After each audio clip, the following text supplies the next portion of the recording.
Welcome in, everybody. This is the 2Fat2Play podcast. I am Austin. That is Ryan. Those of us that are viewing on YouTube noticed we are jerseyed out. We know what this week is. We know what this week means. This is something that I've hoped for. I've, granted, obviously, per this podcast, picked at the beginning of the year to see.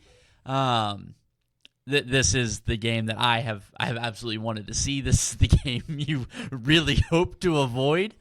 And I mean, this is the season, guys. We're down to 2. Sunday, 5:30 begins the last game of the year. We get the decision. We get the final. One of our teams walks out of Super Bowl Sunday holding a Lombardi. One of them does not.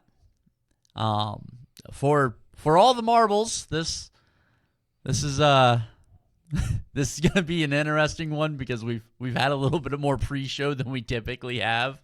Leading into this, pre-show's actually been Austin talking me off of a cliff.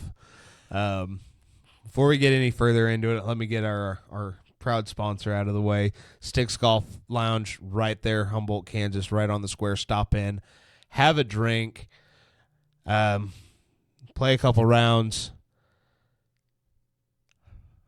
Let's get into it. Not much going on other than it's Super Bowl week. I guess that's the NFL's going to probably come after us because I said it now. Hey, man, if they listen, I'm good with it. But, like, when they're deposing us, they're going to be like, did you say Super Bowl? And I'm going to be like, did you listen? Did you listen to the podcast? If you did, then we both know I did. Yeah. So, I don't know exactly how we want to do this. I don't think it's any surprise. Austin will be picking the Chiefs. Correct. I will be picking the 49ers. Shocker. Although for anybody that was here last year, your boy predicted the Super Bowl. And so far this season, your boy has predicted the playoffs. Except for that pesky fucking Houston game. You know? But I have a theory. You've done really good, kid. You just didn't get the first and last. Well, you better hope you're wrong because all that prize money from my bets comes right back into the podcast, and we need a couple more chairs. We need some more stuff for the studio here. We need somebody to volunteer to show up for this thing. Yeah, well, I mean, right now the only side attraction we have is your dog's shit that's on the floor in here. So end up skewering one of them. Probably be a little one. All right, so the little one. But man, yeah, this is gonna be a little interesting take, a little different sound on the podcast, just because you're going to see, I mean, realistically, I'm pretty much going to be the same guy. Ryan, on the other hand, could be fun to listen to here. And I hope you are all just waiting for the moment, because I promise you, if I have to force it, it will happen. You will watch a grown man break. Nah. So, that being said, Super Bowl 48, 58, one of them. It's a Super Bowl. It's in Las Vegas. Las Vegas is freaking out. Al Davis is crawling out of his grave right now. Is there anybody less happy with this Super Bowl matchup than Las Vegas fans? Kansas City. Baltimore. Detroit. Honestly, I think Vegas might still be more upset because they didn't even make the playoffs. Vegas will enter next season knowing that the Chiefs have played more playoff games inside Allegiant than the Raiders have. The Niners have played more playoff games inside Allegiant than the Niners have, or than the Raiders have. The Raiders have got it bad. Not to mention there's a Chiefs flag under the stadium. They've got it bad. I mean, Arrowhead West is a proud secondary home to the Kansas City Chiefs. Yeah, Levi's East is insane. It's weird having 3 home stadiums. I thought Levi's was great. Levi's South down there in L.A., love you guys. And then heading out to Oakland, across the bay. Well, I guess one of us still faithful to the bay, that is. Heading out to Las Vegas, just see a red for some reason. I didn't know that the Raiders organization felt so strongly about 49ers football that they built us, what was that, like a $1.2 billion stadium in Vegas? Yeah. To share with the Chiefs. Yeah. At least. And then they threw in like an additional like $500 million in practice facility. I mean, not that you guys get to use them, but. Hey, wherever Kyle Shanahan wants to nap after he gets off the bus. I think you're misphrasing the nap for pass out.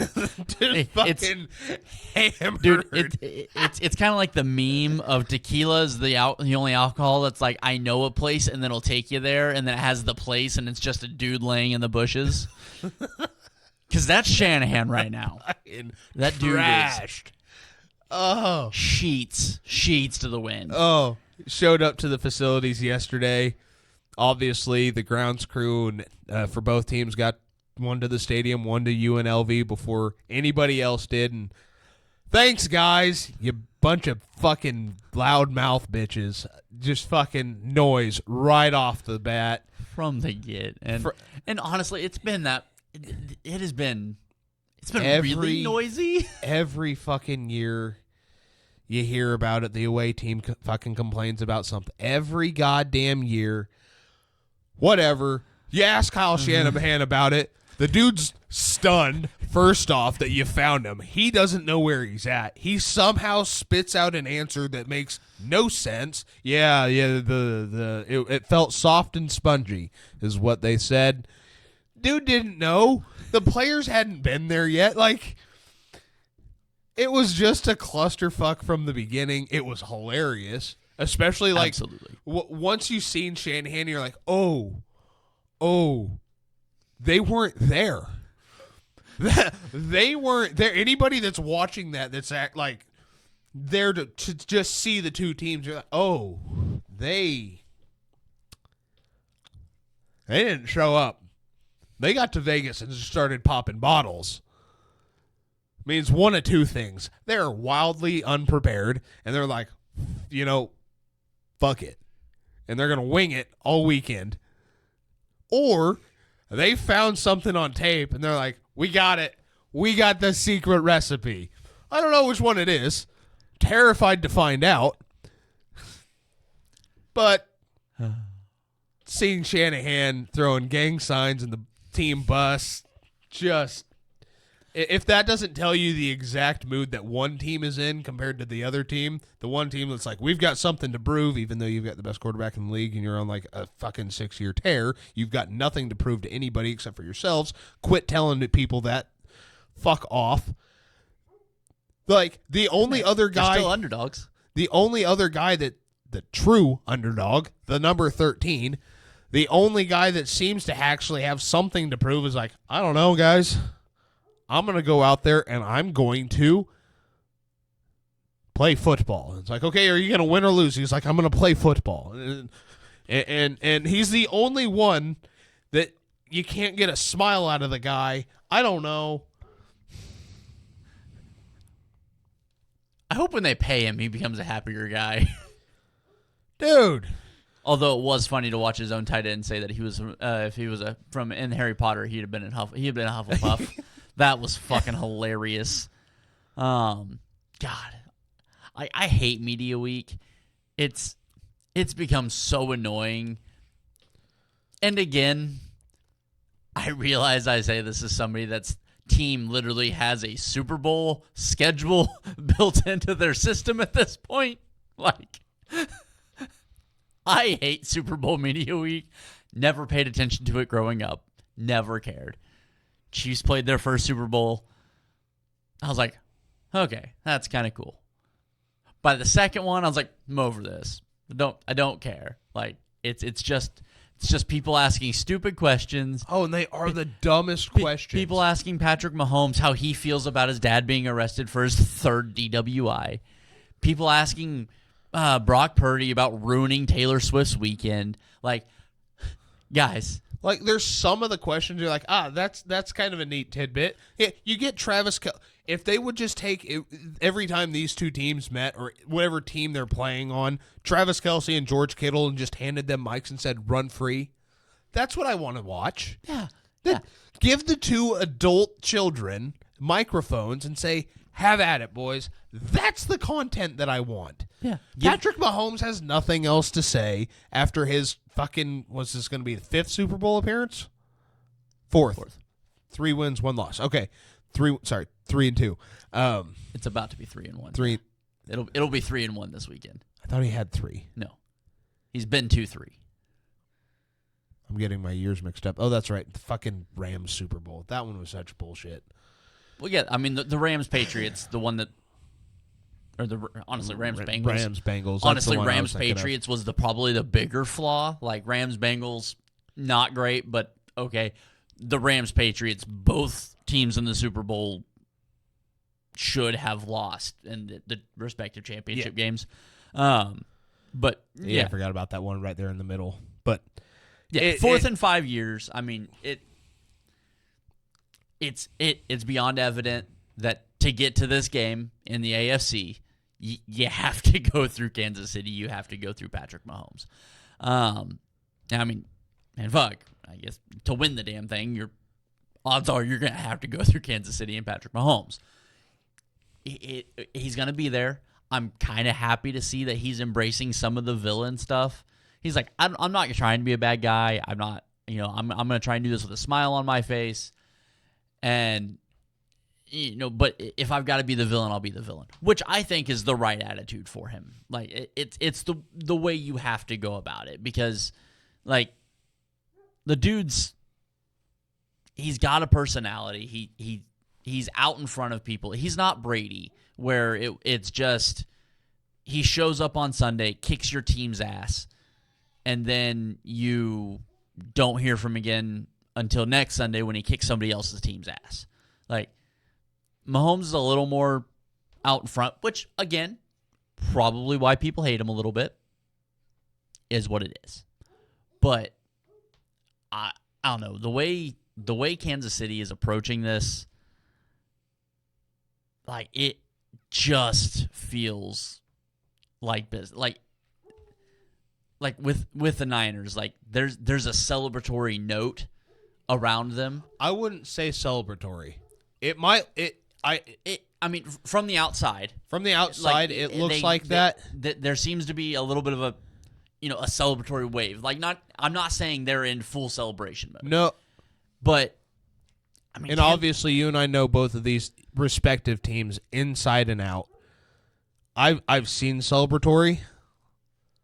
That celebratory is the celebratory note that you see is the running to the end zone after the third interception. That it's the body language. There's more of a confidence and swagger to me than a celebratory vibe. I mean, I'm going to take the head coach showing up fucking hammered. It's a little celebratory. But no, I don't think you're wrong with that. Which is so weird because we've never seen that out of Shanahan. And that's also why I say there's two things. Either they don't know what they're doing and they're going to wing it, which is absolutely awful or terrifying. I don't know which side of that. Honestly, both. From the other side, honestly, both. Or that's the only reason I could see or George. The man makes a point. You're on the same bus as George. I don't know. Unless Kyle Shanahan has the same fear of flying that I do, which I find that really hard to believe for somebody that flies for a living. Yeah. When you're on a plane as much as that guy is, I'm hoping you're not afraid. I'm hoping you're not deathly afraid of airplanes. But, dude, I don't know. This has been like the least stressed I've been on like the 2-week run between games, and I don't know that it's because like I'll say the exact same thing I said earlier. I don't know if it's because I'm confident. I don't know if it's because what the game is, because I'll make the same thing later, but like part of me wants to see the 49ers win. I mean, a large part of me wants to see the 49ers win a Super Bowl because obviously you've been tormented a little bit by it, and I enjoy seeing the people around me be happy. Like, so there's a part of me that hopes they get their Super Bowl. I don't want it to be this one because of what this one can mean to the franchise that I root for. So my rebuttal to that is this one doesn't mean jack fucking shit. It's your back-to-back. It cements it. It doesn't cement shit because if you can keep going, if you can show up next year and the year after that, fuck a back-to-back. What's a back-to-back if you've been to 7 straight? Like, if your franchise doesn't miss Super Bowls in 10 years and you're there constantly, then what the fuck's a back-to-back mean? A back-to-back means you were great 2 years in a row. But it's something that hasn't been done often. Right. I get and that. And it sets up what I'm planning and rooting for next year. So, now turn that around and ask me, as a Giants fan, would I rather have 2 back-to-back or 3 and 5? 3 and 5. Fuck the back-to-back. The back-to-back don't mean shit. If you can, you're gonna get more, right? Back-to-back, that's 2 seasons. You're going on 3 of the longest season that you can possibly have. Mm-hmm. 2 other teams have done that. One of those teams lost 4 Super Bowls straight. Ask them if they would rather have 4 back-to-back Super Bowl appearances or just 1 Super Bowl win. Well, I get that. So the back-to-back, and your quarterback's 28. Mm-hmm. This don't mean jack shit. It does. It doesn't. It does. It makes you feel better now, because which is fine. This is the way I finished my 3-peat with Travis Kelce. But you don't, because he's not coming back after this next. Like he'll be back next year. Not with the cap hell that they're in. Can't say he's not that bad of a cap space. Are they going after 95 again, or is he walking? I think the only option you have with 95 is because they had $485 worth of cap space at the beginning of the year. Yeah, it didn't get better. No, but they've gotten significantly younger. Like the fat they have trimmed is now they're on rookie contract because they're one of the youngest teams in football at the moment. But this one, and then the next one, is how you get the 3-peat. It's how, I mean, that takes care of any conversation ever regarding 15 ever again. That's such a stupid conversation to be having this early in his career. But it's the conversation. Like it does. It's a moot point. It doesn't. We're trying to catapult him past where he's already at when we're already considering him to be the greatest of all time. Yeah, but then you throw a 3-peat in there, which does nothing. It cements what you can't concrete. You can't cement. You've baked a cake. It's already a cake. Like, but it takes you from Brady to Jordan. Ask Nick Wright. You're already there. Well, ask Nick Wright. Brock Purdy's not a quarterback either.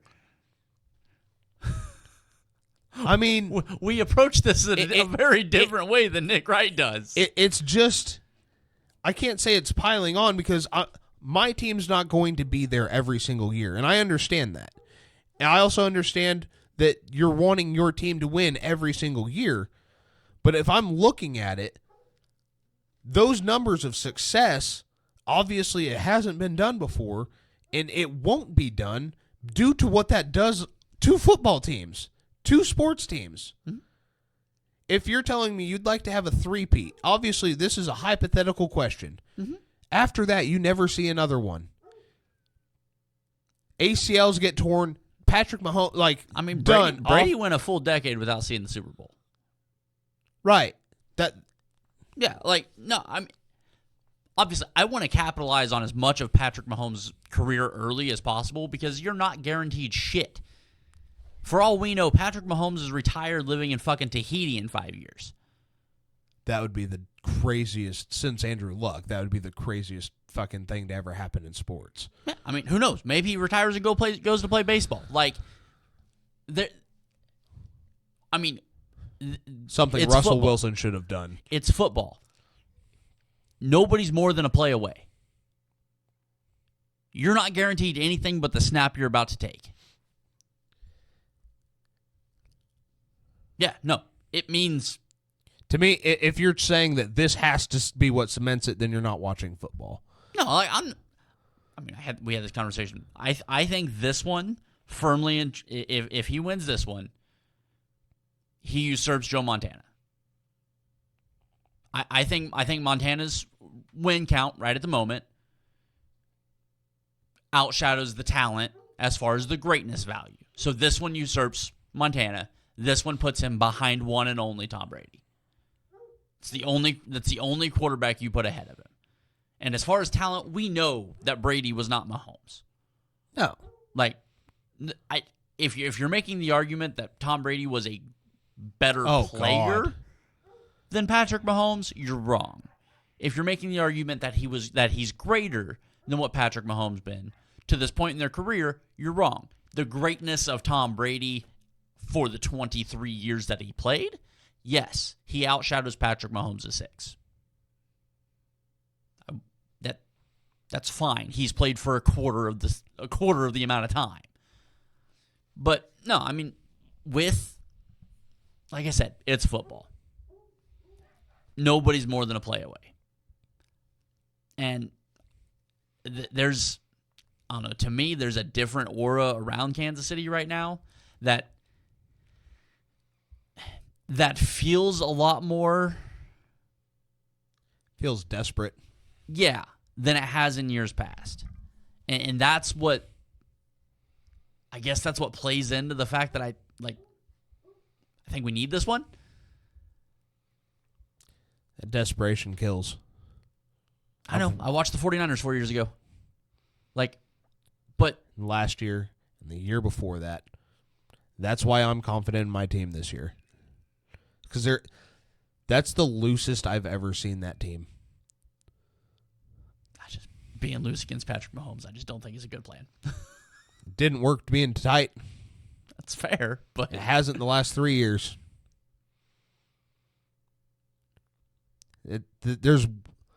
When you line them up, yeah, you can sit there and Patrick Mahomes is a better quarterback than Brock Purdy. Yeah, but I mean... And you will never once hear me say that. Yeah, no, I know. But you line up roster to roster, there's one great roster, great football team, and then there's a head coach, great head coach, all-time quarterback, and then really fucking good football players. All-time tight end, but all-time. I was like, wait a minute. That's almost a wash. I was like, this is a tight end show, and you're not going to mention either one. Hold on, right? Well, no, I mean, there's there's all-time tight ends on both sides. And yeah. But so if I'm looking at my offense versus your defense, you've got me on the outside. Obviously, Brandon Ayuk's not going deep. Yeah, I'm exposing the fuck out of those linebackers. The middle or the outsides, like in traditional football, the outsides of this game would be so much fun to watch. Neither of these offenses run traditional offense, right? So we're not going to see that. But if you tell me that you're lining Ward against Rice, and who's your other one? Not Ambry Thomas. number 2, God damn it, Diamador Lenore. Yeah, Lenore against, quite frankly, whoever the Chiefs' other fucking receiver is, because it doesn't matter because he's not very good.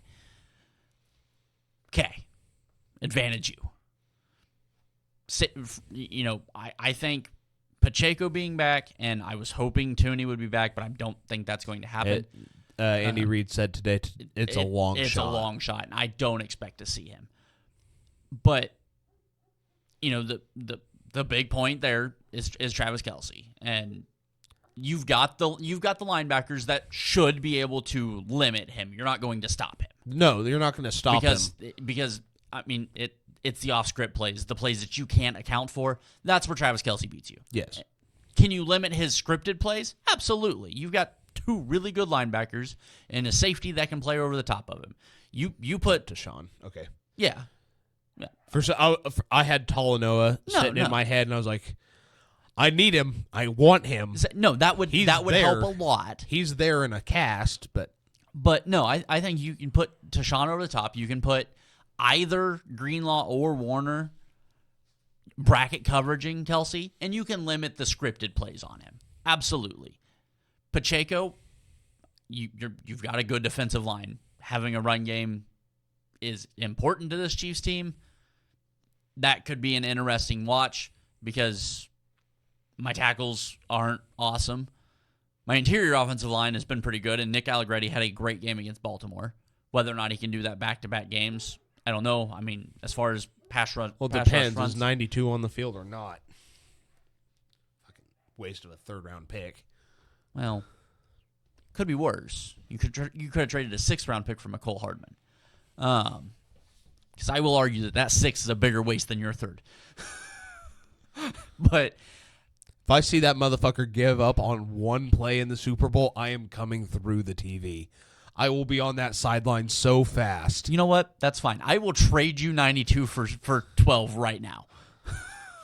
I don't know if you want that kind of speed in my offense. I know he ain't going to catch anything. If he all he does is fumble, that's great. You can have him. His last 2 touches in a Kansas City uniform have both been fumbles. Well, don't forget you have Kadarius Toney. Yeah. Great.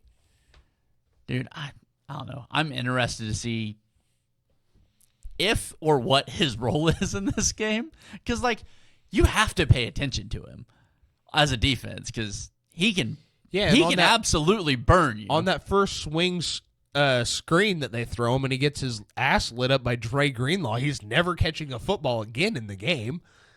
I mean, we weren't sure he was going to anyhow. We're happy he caught the jet touch pass. But, like I said, I'm interested to see what his role is. And obviously, I mean, we don't need to spend the time on the quarterback. We know what. There's no disagreements upon the room of what 15 is. The interior, like I said, you've got Smith, you've got Creed, and like I said, hopefully Nick can do what he did against Baltimore.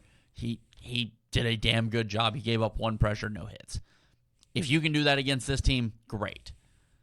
And as far as the Kansas City's defensive side of the ball, they have, again, players to limit. I mean, again, if you tell me traditional offense, you're gonna go Debo against Snead. You're gonna go Ayuk against McDuffie. Okay, that's gonna be fun to watch.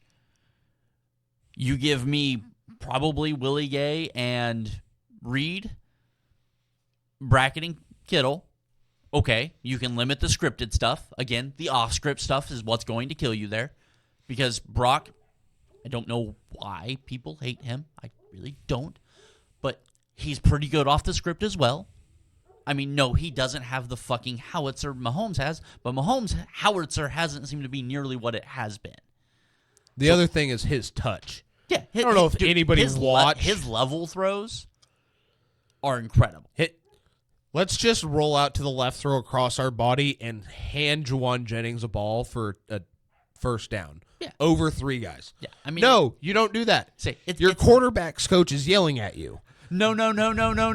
Yes. I mean, it's the same shit Mahomes does. Like the throw to Kelce, getting hit in the legs, throwing it late over the middle of the field. Terrible fucking plan. Travis Kelce comes down for a first down.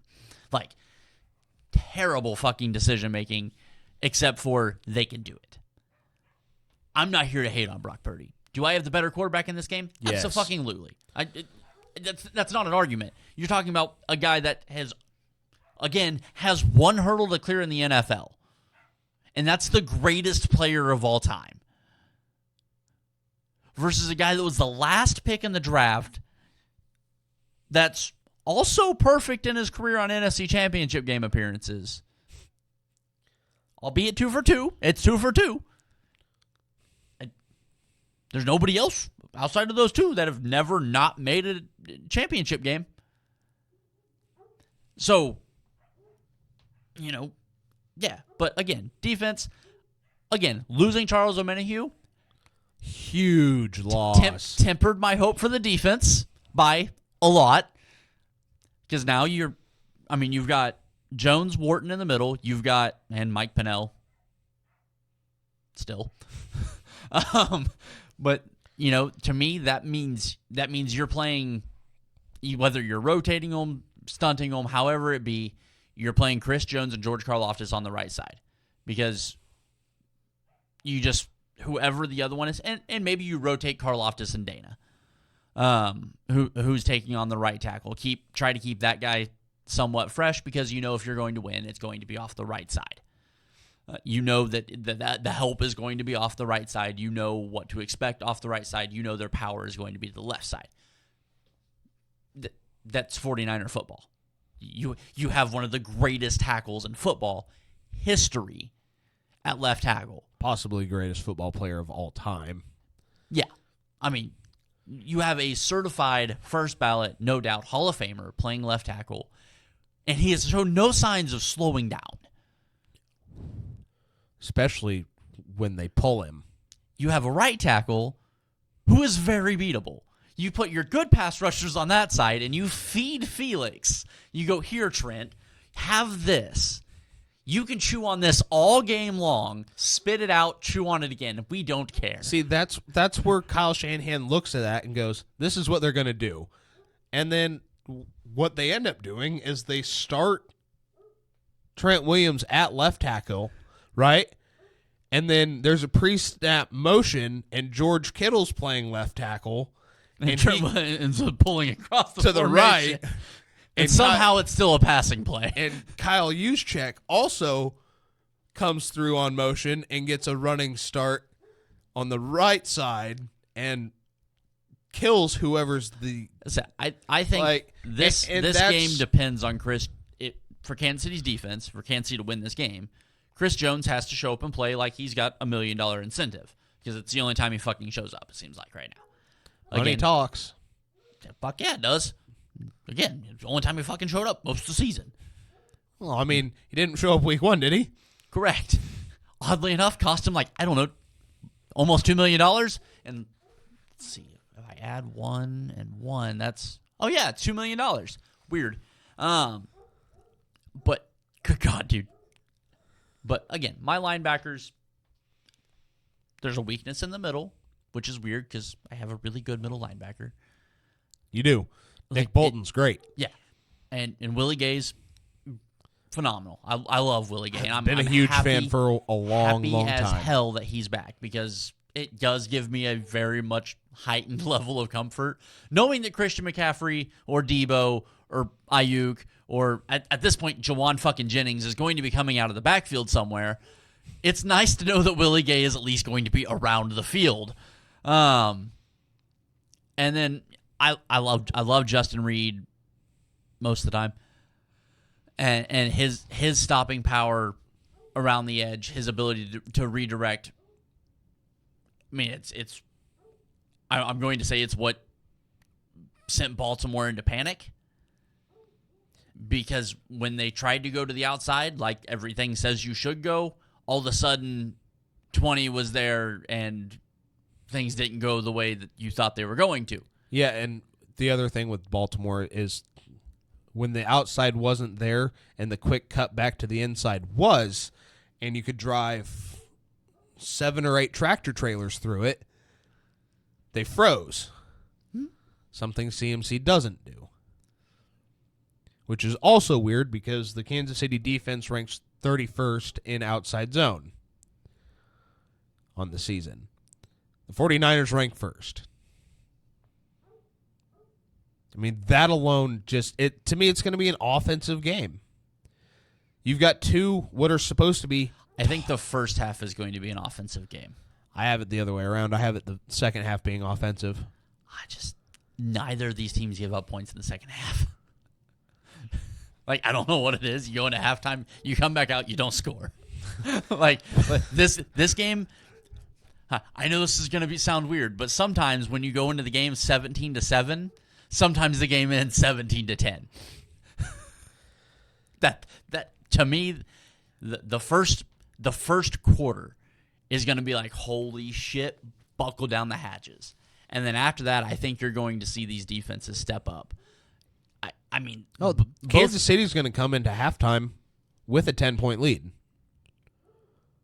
I'm telling you that right now. Right fucking now. I mean, this is not another Brock Purdy comeback. This is a team comeback. Unlike the last 2 weeks where 13's been like, all right, motherfuckers, I guess the last pick in the draft will make something happen. They're going to come out and they're going to try and double down. Now, if you want me to tell you how the Super Bowl is going to go, because apparently I'm really good at that, I can. And we probably do need to get to our rundowns of the game. I feel like I've pretty well addressed mine. I guess my turn then. So first drive's going to falter. If it doesn't, I've got real concerns, because that means they scripted the perfect first drive, and Shanahan's like, well, fuck, I wasn't expecting that to work. No adjustments needed. I've seen that game plan before. It's you score on the first drive, you get back down the field on the second drive, kick a field goal, and right now Jake Moody misses his first one, and it is golden. Terrifying. I do predict he's going to miss an extra point.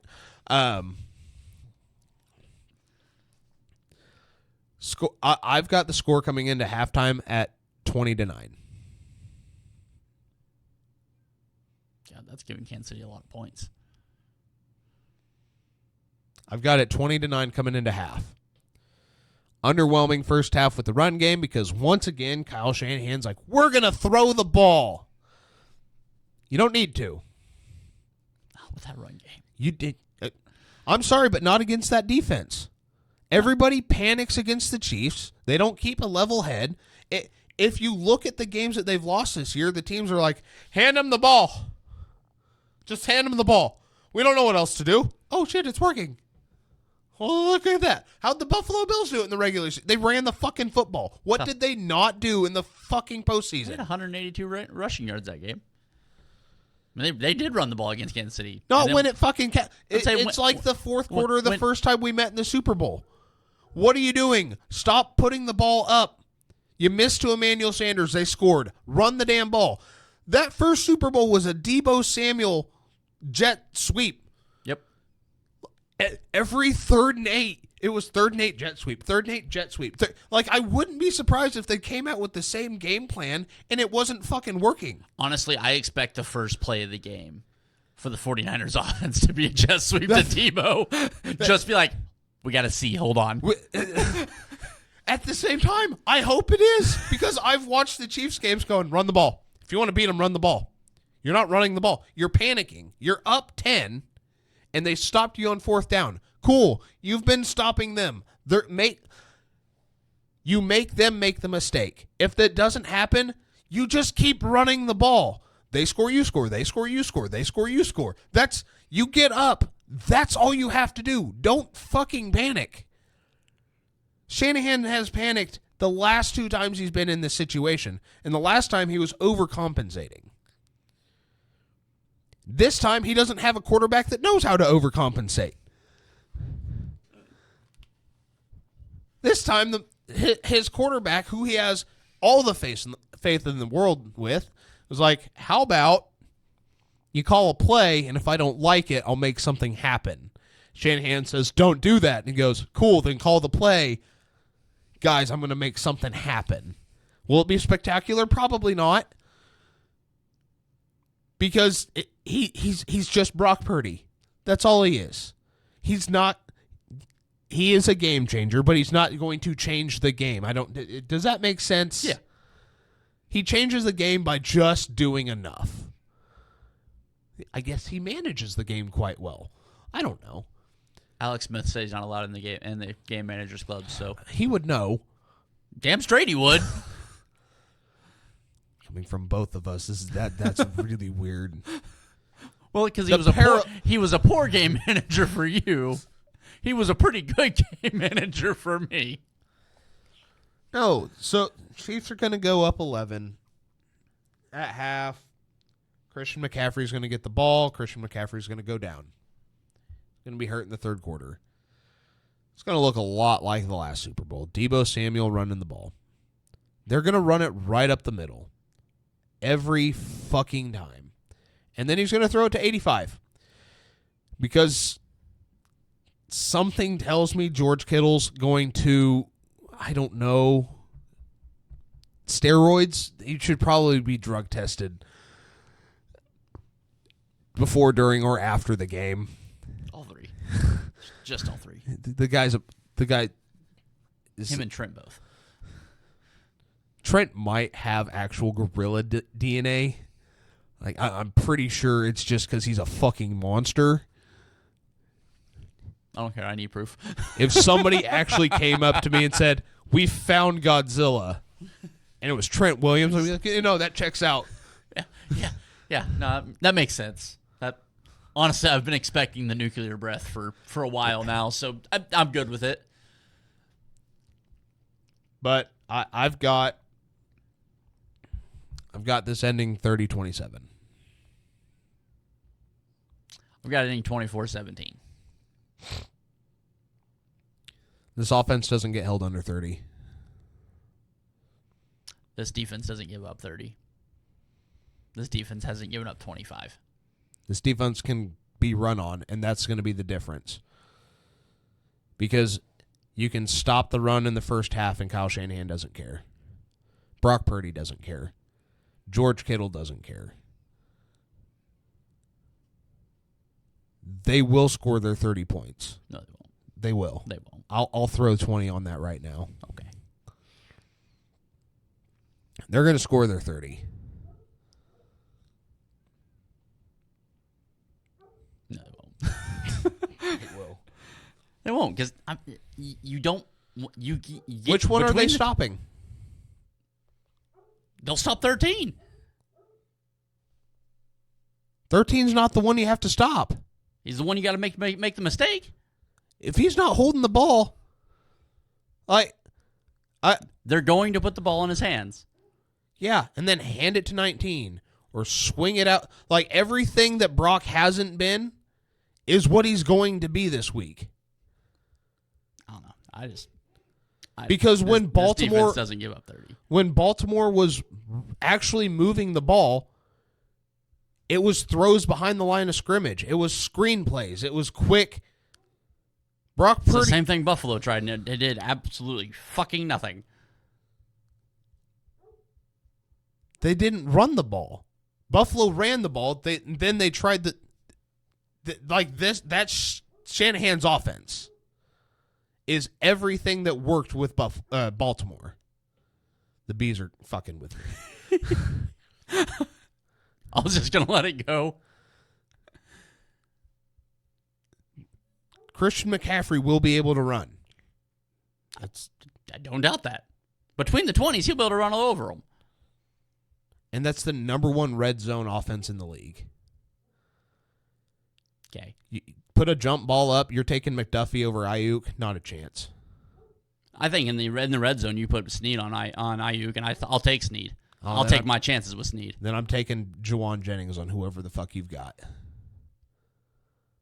If we get beat by Jawan Jennings, okay. Just like the last two teams have been. The last two teams thought they had Kansas City dead to rights. They had everything they needed to beat Kansas City. They were going to walk in and beat them. Your defense is not better than my offense. Not inside the 20s, not between the 20s. Your defense is not going to stop my offense. Your offense might outdo my defense, and I'll give you that every day of the week Because right now, Steve Wilkes doesn't know what the fuck he's doing. He couldn't fucking draw out of a kid's coloring book. Kansas City's defense doesn't have to stop San Francisco. Yes, they do. No, they don't. They do. They don't. They don't have to stop them. They have to slow them down enough. No, they do have to stop them because they're going to get their 30 points. They're not going to get to 30. Even in their losses, they've scored 30. Okay? They're going to get to their 30. A lot of teams get to 30. You know who they don't get to 30 against? Kansas City. I just don't understand how the Niners don't get to 30. Like, at what point does... Because when they're kicking field goals and missing them, they don't get to 30. They're not kicking field goals. They're kicking field goals. They aren't. They are. Like, everybody says we're not kicking field goals against Kansas City, and they kick field goals. So you expect a Kansas City offense, who's the last two games scored, 17 and... What they have... What did they score against Buffalo? So that 20, 21, 24? 20, something like that. That's going to be... That's going to be enough. They're going to outscore the 49ers offense. Yeah, they're going to score Not 24 and a fucking outscore. chance. Not a fucking chance. Absolutely. You're high. No. You're trying to tell me that Patrick Mahomes is going to have just an average game. The same game he's been having. And hold the best offense in the league to under 30. Well, they just did it. It ain't happening. They just did it. No, they stopped Lamar Jackson and Zay Flowers. And they didn't number one ranked offense. They're not. That's not George Kittle and Brandon Ayuk and Deebo Samuel and Christian McCaffrey. It's not the same guys. This is a better team. I'll agree with you that it's better. You're not stopping that offense with your defense. That offense isn't scoring 30. Yes, it is. No, it's not. Not against that defense. Over the middle, they're walking up and down the field on that defense. Right over the middle of the field. And then once they get inside the 5, Christian McCaffrey's running it in every fucking time. Just like he has done all season. You're going to abandon this thought 5 minutes into the game. You're goddamn straight. As soon as kickoff goes, I'm going to say, throw the goddamn ball. I fucking love you. I fucking love you. But you're not going to sit here and tell me that they're not scoring 30. They will score 30. They won't. You're going to have to score 31. Your offense is going to have to beat my defense, which is very possible.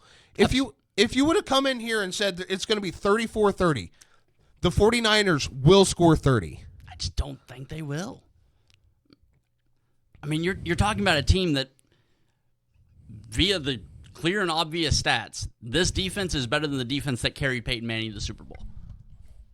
And it's not the best defense on the field. I would beg to differ. You have better players on defense. We have the better scheme at the moment. Your defense isn't stopping or slowing down my offense to 30.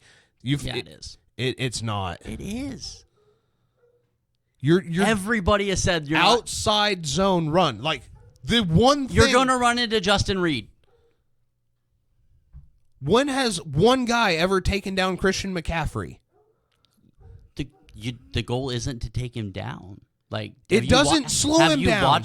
Have you watched Kansas City's defense? Yes, I've watched every fucking game this season. They cannot stop the run. Justin Reed is not a one-man wrecking crew. No, it slows you down. For 6 yards. For 6 yards. For 6 yards. 3rd and 6. Like, it's how the Niners play football. This is exactly how they want this game to go. Bring him into the box. Because then we're going to burn him. Who are you planning on burning? Justin, you bring him into the box, audible out of a run, right over the middle. Every fucking time. Yep, till the hands are in the way. You're talking about one of the best pass defending defensive lines in football. Yeah, I'll take Chris Jones.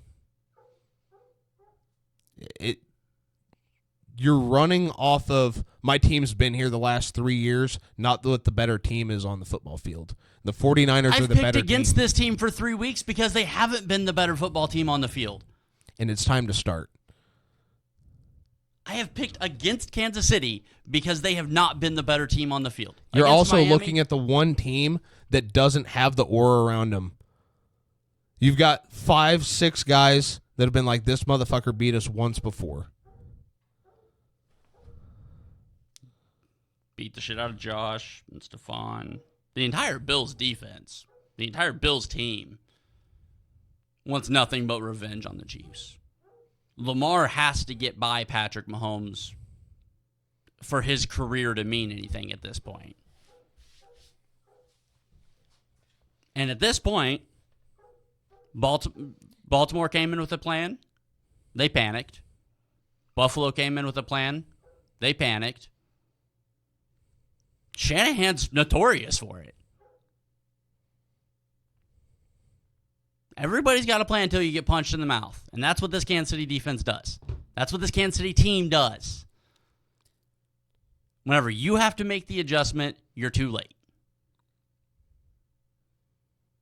That's how this, it doesn't make sense. You can't quantify it in numbers. When you have to make the adjustment against Kansas City, you're too late. That's how they've made it this far. The Miami game will throw it out because it was cold and Dolphins don't fare well in cold weather. So the Bills, so cold. The Bills can't beat Kansas City in the postseason. Baltimore can't win in the postseason. That's two things that are facts. The Miami Dolphins are the Dallas Cowboys of the NFL. Correct. Like I said, I'll throw the Miami game out. That one doesn't mean shit. That doesn't mean shit. So we're talking about a Bills team that this was their opportunity. This was their chance. So their leader got shaken up. Their leader got in his head, fucked up. Josh couldn't get over the hump. Lamar couldn't get his team over the hump. Lamar panicked. Because if Lamar runs, it's a different game. My guy doesn't panic. My leader of my team does not panic. Now, your coach does. I don't give a fuck what Kyle Shanahan does, man. I really don't. Because I've also seen his play calling not matter at the end of games. I'm so excited for the Super Bowl. No, it's going to be 30-27. That is going to be the final score of this football game.